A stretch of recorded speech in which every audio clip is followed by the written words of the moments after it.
بسم اللہ الرحمن الرحیم۔ السلام علیکم ورحمۃ اللہ وبرکاتہ۔ امید کرتا ہوں تمام احباب خیریت سے ہوں گے۔ کل کے لیکچر میں ہم نے وضو کے فرائض کے حوالے سے جانا تھا کہ وہ کون سے فرائض ہیں جن کے کرنے سے ہمارا وضو مکمل ہوتا ہے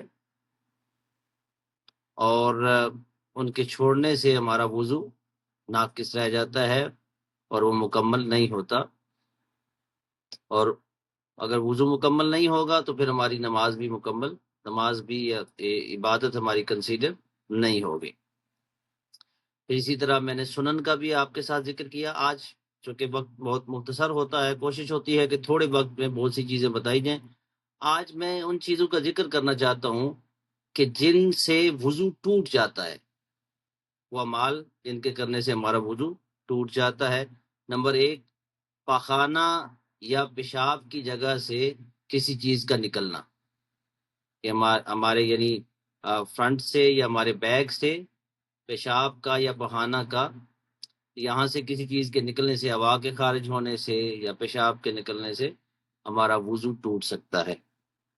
نمبر 2، جسم کے اندر کسی جگہ سے خون یا پیپ کا نکل کر مخرج سے پاک جگہ پر پہنچنا، یعنی ہمارے جسم میں کہیں کٹ لگتا ہے یا کہیں زخم ہے تو اس سے پیپ نکلتی ہے، تو وہ نکل کے اگر وہ بہتی ہے تو بہنے سے پھر ہمارا وضو ٹوٹ جاتا ہے۔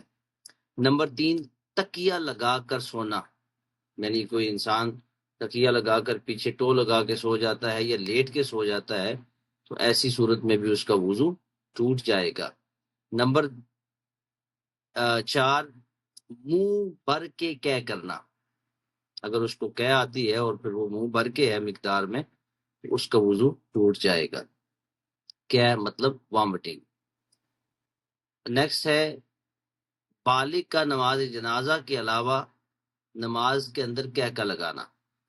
نماز جنازہ کی چھوٹ دی گئی ہے، لیکن جو باقی سجدوں والی نمازیں ہیں اس کے اندر اگر کوئی عاقل بالغ انسان کہکا لگاتا ہے اور ساتھ والے جو احباب موجود ہیں، یعنی اگر جماعت کی صورت میں نماز پڑھی جا رہی ہے تو ساتھ موجود اس کی آواز کو سنتے ہیں، یا ویسے ہی احباب بیٹھے ہوئے ہیں یا گھر میں ہیں تو دوسرے لوگ اس کے کہکے کو سنتے ہیں، اس کی آواز کو سنتے ہیں، تو اس کا مطلب ہے اس نے کہکا لگا کے وہ ہنسا ہے۔ اب کہکا لگا کے ہنسنے سے نہ صرف اس کی وہ نماز ٹوٹے گی بلکہ اس کا وضو بھی ٹوٹ جائے گا۔ یہ بڑی اہم بات ہے اور یہ عقل پہ نہیں پرکھی جا سکتی۔ اس کے بارے میں ہم نے پڑھتے ہوئے یہ اساتذہ سے پوچھا تو ہمیں یہ بتایا گیا کہ یہ وہ چیزیں ہیں جن کو شارع شریعت نے متعین کر دیا، یعنی یہ حضور تاجدار کائنات صلی اللہ تعالی وسلم نے اس کے بارے میں اسی طرح ہی حکم ارشاد فرمایا۔ اب اگر کوئی بات عقل پہ نہیں بھی آتی تو اس کا مطلب یہ نہیں ہے کہ وہ دین کا حصہ نہیں ہو سکتی۔ ہر چیز کو عقل کے پیمانے پر نہیں پرکھا جا سکتا۔ کئی اس میں یہ سمجھ تو آتی ہے کہ بھائی نماز ٹوٹ کی، اس کے ادب کے خلاف بات گئی، لیکن وضو کو تو کوئی مسئلہ نہیں ہوا۔ لیکن وضو کو مسئلہ اس لیے ہوا کہ شارع شریعت نے خود حضور علیہ الصلوۃ والسلام نے ارشاد فرما دیا کہ اگر یہ بات ہو تو اس کی نماز کے ساتھ ساتھ اس کا وضو بھی ٹوٹ جاتا ہے، وہ دوبارہ پھر وضو کر کے آئے۔ نیکسٹ ہے بے ہوشی۔ اگر کوئی انسان بے ہوش ہو جاتا ہے، وہ باوضو تھا لیکن کسی بیماری کی وجہ سے یا وہ کوئی اس طرح کی کوئی کسی نشے کی وجہ سے وہ بے ہوش ہو جاتا ہے، اس کا وضو ٹوٹ جائے گا۔ نیکسٹ ہے مباشرت فاحشہ، یعنی اگر کسی نے مباشرت کی اپنی بیوی کے ساتھ تو اس سے بھی اس کا وضو ٹوٹ جائے گا۔ اب کچھ ایسے امور ہیں کہ جن کی وجہ سے وضو نہیں ٹوٹتا، ان کو ذکر کر دیتا ہوں۔ خون کا ظاہر ہونا اپنی جگہ سے، اور وہ خون اپنی جگہ سے ظاہر تو ہوا ہے لیکن بہا نہیں ہے، آگے اس کی سپریڈنگ نہیں ہوئی، ایسے میں آپ کا وضو نہیں ٹوٹے گا۔ خون بہے بغیر گوشت کا گر جانا، یعنی کوئی ٹکڑا ہے گوشت کا اتر گیا ہے لیکن خون نہیں بہا تو اس سے بھی وضو نہیں ٹوٹے گا۔ نیکسٹ ہے کیڑے کا زخم سے یا کان سے یا ناک سے نکلنا۔ کوئی کیڑا اگر کہیں زخم میں ہے یا کہیں ناک میں یا کہیں کسی ایسی جگہ سے نکلتا ہے، آپ کو نظر آتا ہے، تو اس سے بھی وضو آپ کا نہیں ٹوٹے گا۔ نیکسٹ ہے عضو تناسل کو چھونا۔ ہمارے جو پرائیویٹ پارٹس ہیں وہاں اگر کسی وجہ سے ہم ان کو چھوتے ہیں تو اس سے بھی ہمارا وضو نہیں چھوٹے گا۔ نیکسٹ ہے عورت کو چھونا۔ عورت کو چھونا یعنی تو اگر اپنی بیوی کو اگر شہوت کی نظر سے بھی چھوتا ہے تو اس چھونے سے بھی اس کا وضو نہیں چھوٹے گا۔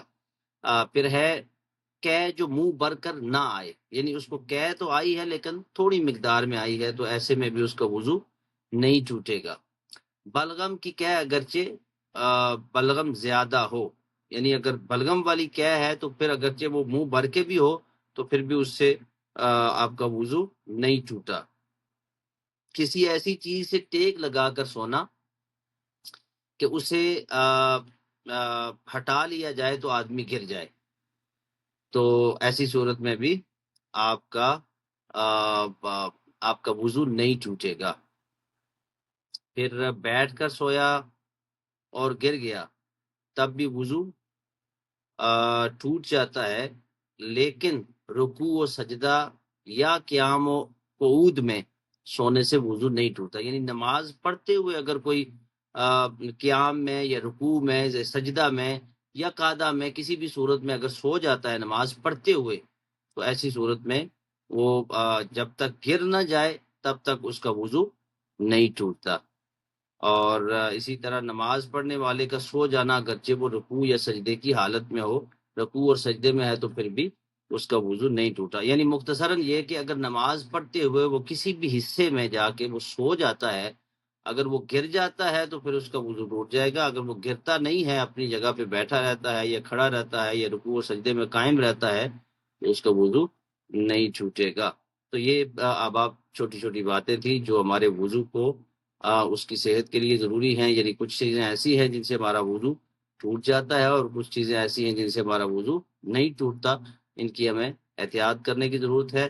اللہ رب العزت ہمیں دین و دین کے مسائل کو سمجھنے اور اس پر عمل پیرا ہونے کی توفیق عطا فرمائے۔ السلام علیکم ورحمۃ اللہ وبرکاتہ۔